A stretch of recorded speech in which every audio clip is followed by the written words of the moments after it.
అనేక ఒక ధైర్య సాహసాన్ని ప్రదర్శించినటువంటి వీరులు కన్నటువంటి దేశం మన భారతదేశం అనే విషయాన్ని కూడా మీ అందరూ సవినయంగా తెలియజేస్తున్నాం. అదేవిధంగా సుభాష్ చంద్రబోస్ మీ యువకులారా యువకులారా మీరు నాకు రక్తాన్ని ఇవ్వండి, నేను మీకు స్వాతంత్రం ఇస్తానటువంటి దాని మీద మహాత్మా గాంధీ ఇట్లా ఎవ్వరిని తీసుకున్నా, సర్దార్ వల్లభాయ్ పటేల్ ఇట్లా ఎవ్వరిని తీసుకున్నా, అల్లూరి సీతారామరాజు తీసుకున్నా, ఎవ్వరిని తీసుకున్నా, కానీ మనం ఆలోచన చేసుకోవాలంటే ఎంతో మంది వీరులు వాళ్ళ యొక్క ఆత్మ బలిదానాలు కుటుంబాలను కూడా అన్నింటి కూడా పక్కకు పెట్టి దేశ స్వాతంత్రం కోసం ఈరోజు మనం ఇంత స్వేచ్ఛగా మాట్లాడుతున్నామంటే వాళ్ళ యొక్క త్యాగాన్ని మనం మర్చిపోతున్నటువంటి విషయాన్ని కూడా మరొకసారి తెలియజేసుకుంటూ ఈ రోజు భారతదేశంలో ఉండుకుంటా భారతదేశాన్ని విమర్శించే ఎవడైనా సరే వచ్చేటువంటి ప్రసక్తి లేదు.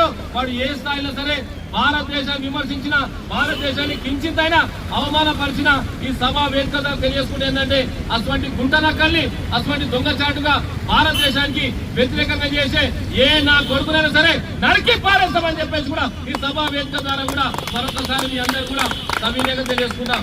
భారతదేశం అంటే ఒక పుణ్య దేశం, భారతదేశం అంటే చాలా గర్వించదగ్గ దేశం. ఈ దేశంలో ఉంటుకుంటా మన ఉప్పు కారం తినుకుంటా కూడా మన భారతదేశాన్ని విమర్శించేటువంటి ఎవరైనా సరే ఏ స్థాయిలో సరే ఉండేటువంటి ప్రసక్తి లేదనేటువంటి విషయాన్ని కూడా మరొకసారి తెలియజేసుకుంటూ భారతదేశంలో పుట్టిన ప్రతి ఒక్కరు కూడా ఈరోజు ఇంటి మీద తిరంగా జెండా ఎగరారు. ఎందుకంటే ఈ జెండాలో ఎంతో గొప్పతనం ఉందంటే మన యొక్క పూర్వీకులు మనకు సంబంధించినటువంటి స్వాతంత్ర పోరాటం చేసినటువంటి వాళ్ళందరూ కూడా ఎంతో త్యాగం చేసినటువంటి ఆ జెండా ఎగురుతుంటే, ఆ డ్రెస్ వేసుకుంటే, ఆ యొక్క దాన్ని చూస్తుంటేనే ఒక రకమైనటువంటి ఉత్తేజం, ఒక రకమైనటువంటి ధైర్యం, ఒక రకమైనటువంటి విశ్వాసం వచ్చేటువంటి ఈ మువ్వనెల జెండా ప్రతి ఒక్కరు కూడా భారతదేశం ఉన్నటువంటి ప్రతి కుటుంబం కూడా ఈ రోజు ఒక్కరోజు మాత్రం మన స్వాతంత్ర వీరుల గురించి పూర్తిగా తెలుసుకునేటువంటి ప్రయత్నం చేసిన రోజు. భారతదేశాన్ని మించిన దేశం ఇంకోటి లేదు. ఇక పక్కకు ఉన్నటువంటి చైనా గానీ, పాకిస్తాన్ గానీ, బంగ్లాదేశ్ గానీ, ఇంకా సరౌండింగ్ ఉన్నటువంటి ఎవరు కూడా ఏం పీకలు. ఎందుకంటే మనం అందరం కూడా ఐక్యంగా ఉన్నాం. ఆ ఐక్యంగా ఉన్నప్పుడు ఎన్నో కుట్రలు కుతంత్రాలు చేసి భారతదేశాన్ని మొత్తము అవమానపరిచేసి భారతదేశాన్ని విచ్ఛిన్నం చేసేటువంటి విచ్ఛిన్న కొడుకులకు కూడా ఈ సభా వేదిక ద్వారా సవాల్ విసురుతున్నా. మీరు కాదు, మీ అయ్య కాదు, మీ తాత వచ్చినా, మీ జీతం వచ్చినా ఏం పీకలేరని చెప్పేసి కూడా ఈ సభా వేదిక ద్వారా కూడా మీ అందరూ కూడా కోరుతున్న విషయాన్ని కూడా మరొకసారి తెలియజేసుకుంటున్న విషయాన్ని కూడా మరొకసారి మీ అందరికీ తెలియజేసుకుంటాం. కొన్ని దేశాలలో మన భారతదేశం యొక్క పరిస్థితి చాలా చాలా భయంకరమైన పరిస్థితి కనుక ఏమాత్రం అదిరిపోవద్దు, ఏమాత్రం బెదిరిపోవద్దు.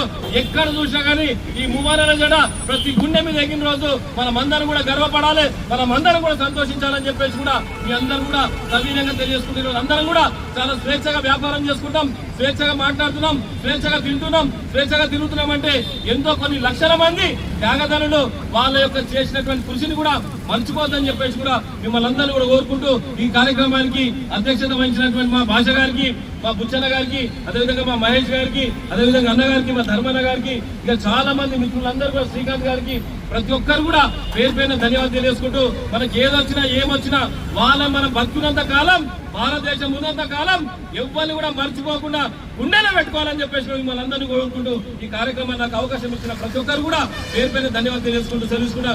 జై బోలో భారత్ మాతాకి, బోలో భారత్ మాతాకి.